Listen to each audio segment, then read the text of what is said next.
Consistent और inconsistent ग्राफों में क्या किया गया, उसको डिवाइड कर दिया। तो हम कह सकते हैं कि ये जो इंटरसेक्टिंग ग्राफ है, इंटरसेक्टिंग ग्राफ को कंसिस्टेंट कहते हैं, और कोइंसिडेंट ग्राफ, पैरेलल ग्राफ को क्या कहा जाता है, इनकंसिस्टेंट ग्राफ कहा जाता है। अब देखिए, कभी कभी क्या होता है, किसी बच्चे को, बहुत सारे बच्चे ऐसे बच्चे होते हैं जिन बच्चे को क्या होता है कि इक्वेशन तो दिया जाता है, मतलब इक्वेशन फर्स्ट और इक्वेशन सेकंड तो दे दिया जाता है, लेकिन उसका वैल्यू उसे फाइंड करना नहीं आता है। तो हम चलते हैं कि इक्वेशन का वैल्यू कैसे फाइंड किया जाता है, इक्वेशन का वैल्यू कैसे फाइंड किया जाता है। दो इक्वेशन लेते हैं और दो इक्वेशन को लेने के बाद उनका वैल्यू हम फाइंड करते हैं। अब एक इक्वेशन लेते हैं, जैसे कि 7x - y = 42, एक इक्वेशन है। अब इस इक्वेशन को सोल्व करते हैं, और सोल्व करने के बाद हम क्या करते हैं, इसका वैल्यू फाइंड करते हैं। वैल्यू फाइंड करने के लिए सबसे पहले क्या किया जाता है, एक डब्बा बना लिया जाता है, जिस डब्बे में क्या होता है कि बहुत सारे आप बुक वगैरह सब में देखोगे, या कि बहुत सारे आप टीचरों के द्वारा पढ़ाया जाता है, तो उनमें देखोगे कि एटलीस्ट कम से कम 2 वैल्यू फाइंड किया जाता है। लेकिन नहीं, मेरे हिसाब से 2 वैल्यू ना वैल्यू फाइंड करके कम से कम उसके 3 वैल्यू फाइंड किया जाता है।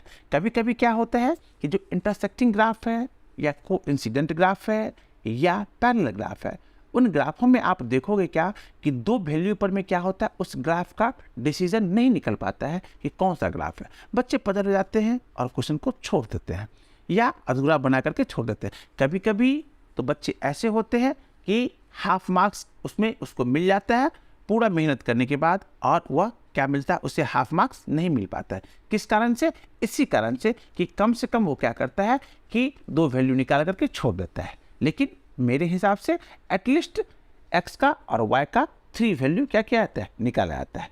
अब हम लेट करते हैं, लेट करें कि लेट हम y का वैल्यू अगर हम 0 लेते हैं। अब इसमें देखिए क्या होता है कि 7x और y है, तो इस छोटी चीज़ को सबसे पहले समझ लिया जाए। तो 7x और y, इन दोनों में हम एक ऐसा वैल्यू फाइंड करते हैं या लेट करते हैं जो क्या होता है, उस इक्वेशन को सेटिस्फाइड करता है। इसका मतलब ये हुआ कि y का वैल्यू अगर हम 0 से लेते हैं तो 7x = क्या हो जाएगा, 7x - 0 = 42। तो 7x = क्या हो जाएगा, 42। x का वैल्यू कितना निकल जाएगा, 42/7 = कितना निकल गया, 6। तो x का वैल्यू निकल गया 6, y का वैल्यू निकल गया 0, लेट कर लिया मैंने, तो x का वैल्यू क्या हो गया, 6 हो गया। कभी कभी बहुत सारे बच्चे ऐसे होते हैं जो RHS में 42 तो होते हैं, लेकिन वहाँ पर में 1 लेट कर लेते हैं। तो 1 लेट करने का मतलब क्या हुआ, x का वैल्यू कभी 0 हो जाता है और कभी 6 हो जाता है। उस कंडीशन में एक टर्म जो होता है वह क्या होता है, मैक्सिमम हो जाता है 42, और वो 42 ऐसा होता है जो ग्राफ पे रिप्रेजेंट करने में भी क्या होता है, दिक्कत होता है। इसलिए ऐसा वैल्यू लिया जाए जो एक एवरेज वैल्यू हो। हम लेट करने के लिए हम 100 भी लेट कर सकते हैं, 200 भी लेट कर सकते हैं, 50 भी लेट कर सकते हैं, 5 भी लेट कर सकते हैं, लेकिन एक ऐसा एवरेज वैल्यू ले जो दोनों एक्सिस, मतलब x एक्सिस और y एक्सिस के मिलता जुलता हो और नियर अबाउट में हो, जिससे क्या होगा, ग्राफिकल रिप्रेजेंटेशन करने में बच्चे को आसानी हो जाती है। माने सपोज दैट हम एक क्वेश्चन है कि हम यहाँ पर में y का वैल्यू अगर हम 7 लेते हैं, तो y का वैल्यू अगर हम 7 ले लेते हैं, तो y का वैल्यू 7, या मैंने y का वैल्यू 7 ले लेते हैं तो कितना आएगा। तो सेकंड में देखिए कि 7x माइनस y = कितना है, 42। तो 7x - 7 = कितना आ जाएगा, 42। तो 7x = कितना आ जाएगा, 42 + 7, 7x = 49। x का वैल्यू क्या निकल जाएगा, 49/7 = 7 7 जा 49। इसका मतलब क्या हुआ, x का भी वैल्यू 7 आ गया। इसका मतलब x का भी वैल्यू क्या आ गया, 7 आ गया। अब हम अगर हम x का वैल्यू निकाल लिया, अब फिर थर्ड केस में क्या होता है कि थर्ड केस में अगर हम x का वैल्यू या y का वैल्यू किसी को लेट कर सकते हैं, कोई ज़रूरी नहीं है। अगर x का वैल्यू हम लेट करते हैं, ध्यान रहे x का वैल्यू अगर हम 0 लेट करते हैं, यहाँ पर देखा जाए 0 लेट करते हैं तो क्या हो जाएगा, 7 × 0 = क्या हो जाएगा, 0।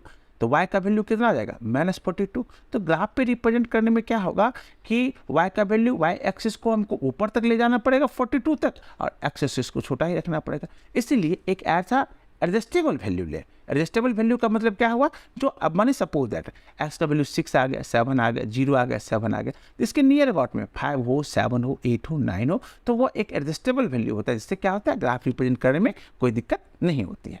अब मानिए हम x का वैल्यू अगर हम 7 लेते हैं, x का वैल्यू हम 7 ले लिया, तो 7 ले लिया तो y का वैल्यू 7 तो आ गया। अब x का वैल्यू अगर हम मानते हैं 2 ले लेते हैं, x का वैल्यू हम 2 ले लिया, x का वैल्यू हम 2 ले लेंगे, क्या हो जाएगा 7x minus y equal to 42।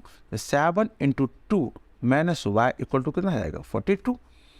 तो 14 minus y equal to 42 minus y equal to 42 minus 14 minus y equal to 12 में से 4 जाएगा 8, 12 में से 4 जाएगा 8 और 3 में से 1 जाएगा 2, 22।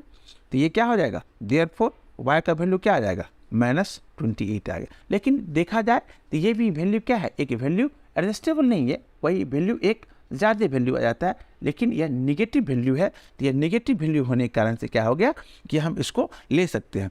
तो कहने का मतलब क्या हुआ कि हम x का वैल्यू अगर 6 लिया तो y का वैल्यू 0 आ गया, ये x का वैल्यू 7 तो y का वैल्यू 7 और x का वैल्यू 2 तो y का वैल्यू -21। ये वैल्यू इस तरीके से इक्वेशन फर्स्ट को मैंने फाइंड किया। फिर अगर इक्वेशन सेकंड होता है, इक्वेशन सेकंड को भी ऐसे ही एटलीस्ट 3 वैल्यू फाइंड करके हम उसे क्या कर सकते हैं कि ग्राफ पर में रिप्रेजेंट कर सकते हैं। ये मुफ्त का नंबर है, एक तरह से कहिए तो पेपर में जब बच्चों को रिप्रेजेंट करने के लिए आता है, क्वेश्चन में दिया होता है तो बच्चे नहीं कर पाते हैं, लेकिन इजी वे में इसको आप आसानी से क्या कर सकते हैं ऐसे ही वैल्यू फाइंड करके इक्वेशन फर्स्ट को और इक्वेशन सेकंड को भी हम फाइंड कर सकते हैं।